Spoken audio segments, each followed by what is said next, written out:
I know you talked a little bit about how you weren't all that happy with the pace in the last game. Did you guys do anything today to kind of work on that, or kind of be mindful? Well, a little bit. I didn't think it was as you go back and watch the tape. It wasn't so much the pace as it was the decisions that we were making. We were making, I thought our shot selection was questionable in that game, probably more so than any game in the preseason. The two we played were, and we just got to make sure that we want to be aggressive and we want to play with pace, but we also want to make sure that our shot selection is good too. Coach, is the spot rotation behind Elfrid Payton going to remain fluid for the time being? Is that something you're not too worried about because everybody else can pretty much bring the ball up, handle it, make the decisions? Yeah, but I think you'll see us. Like I said the other day, we have to get to a 9-man rotation and try to get to a 10-man rotation, especially early on in the season. And I just got to do a better job at getting other guys into the game and getting those guys out of the game so they can have rest. You just haven't seen the right kind of combinations yet amongst the guys well, that find it. In defense of them, the opportunity hadn't happened yet. So, I got to let the opportunity happen before I make a decision on that. And so, it's not so much them as it is me putting them out there and seeing if that combination is going to work. A kind of extension of that is that you talked about how you don't want AD to kind of play those 38, 40-minute nights like he did that last game. What do you want to see out of that Nico Julius combo when they're out there together? Well, we just got to do we got to do a better job. Like I said, in shot selection, number one, we got to do also a better job in those guys helping the perimeter guys, as well as the perimeter guys helping them to execute and get good shots. We just got to make sure that we're taking good shots. Every night you're not going to make them. It doesn't matter how good they are, but we've got to make sure that we're taking shots that we're very capable of making. And in the nights that we're not shooting it well, then that's why I say we got to be very good defensively. You can't have such a discrepancy where you're really good offensively and then defensively you're down here. Somewhere along the line, they got to come to a state of equilibrium where everything is pretty good and you're going to be able to win games because you can count on your defense as well. Coach, how great was it to see the team take 40 free throws? Last year that was your team high for free throws in the game was 40. Yeah, I thought that we did a good job of attacking the basket, and obviously with the points of emphasis that have changed this year, I think they've taken some of the grabbing and holding and physicality out of the game, so it allows good post players like AD and Julius, and it allows those guys an opportunity to operate down there where it's not a wrestling match, but actually skilled involved. Right, so in that same pace, did you want to see more free throws made because there were probably a little more missed? Oh no, we got to shoot them better. And I don't understand that because we got good free throw shooters.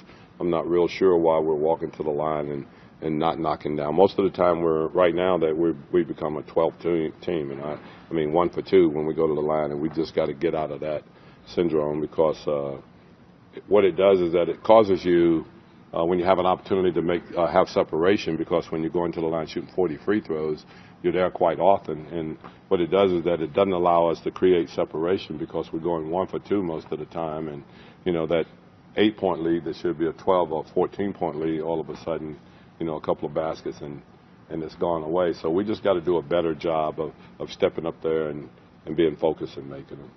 When you mentioned shot selection, was it just a matter of, it seemed like in the first quarter, just a little bit too ambitious maybe with some of the shots? Yeah, and I think that's a good word, Jimmy, ambitious. Or maybe just quick trigger, Yeah. And I can see that happening sometime because of, what has happened the first 2 games and the way we scored. But, realistically, that's not going to happen over the course of an NBA season. I don't care how good you are or whatever happened. You've got to be able to execute and create those situations, because the best shooting team in the league is going to shoot 50%. So they're only going to make half of them over the course of the whole season. And so what we've got to do is that we've just got to make sure that we're manufacturing good shots and executing to the point where we're getting the good shots. I know you guys said last year that Solo came back and he wasn't necessarily 100%, but was it good to see how active he was in that last game on the defensive end? Yeah, and I think he's getting there. I think it's really tough. You think about it, he's played in 7 games, because I don't think coming back last year, I don't really count those because, he was really in the process of just trying to find himself. But, you know, I think you can see that he's getting back to his old form and doing a good job of handling the ball for us in certain situations also. And why do you think it was important to kind of give him that role with that bench here and kind of give him the ball more often?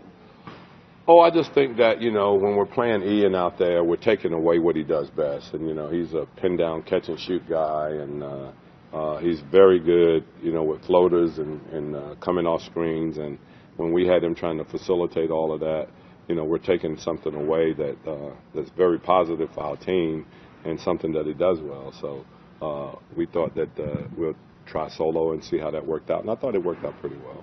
When you play a team like the Nets that likes to go fast, does that work in your favor in any way? I don't think it works in our favor or is it discourage us in any way. I think they play fast, we play fast, and, you know, the thing that I think you try to do in every situation is that they're going to try to impose their will on us, and we're going to do the same thing. But, you know, I don't look for it to be a 90-95 game, if that's what you mean. I think you're going to have to score some points to beat them. Do you have just any reaction to David Stern's comments on Dell Demps?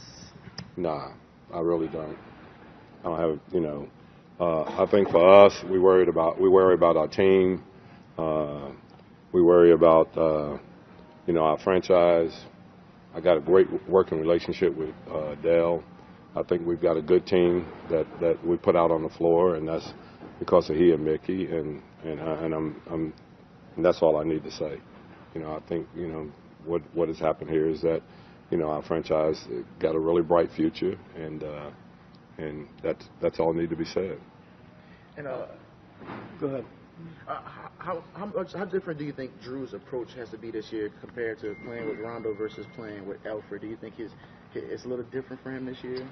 Yeah, well, of course it's different, you know, I think, but you know, I think I really don't worry about Drew because you know, he's going to find his way, and you know, he's been through this before, and you know, I think, you know, what he brings to the table, 2 for 15 doesn't bother me because ask the guys that he guarded in the game how they feel, and I think that you'll see that he can be, you know, he can have such an impact on the game, not really scoring, but he will score and he'll find a way, and that's why I said I don't really worry about it. Alvin, I know it'll be an emotionally tense night tonight, but have you and Daniel laid any kind of a wager on App State, Georgia? They don't want any part of us, man. You know. By the way, we are in the top 25, and you know, For now. They were talking about the teams, and they said, you know, this is the top 25, and you know, so Daniel and I are gonna bet a dinner on this, and he's got no chance. You know. Wow.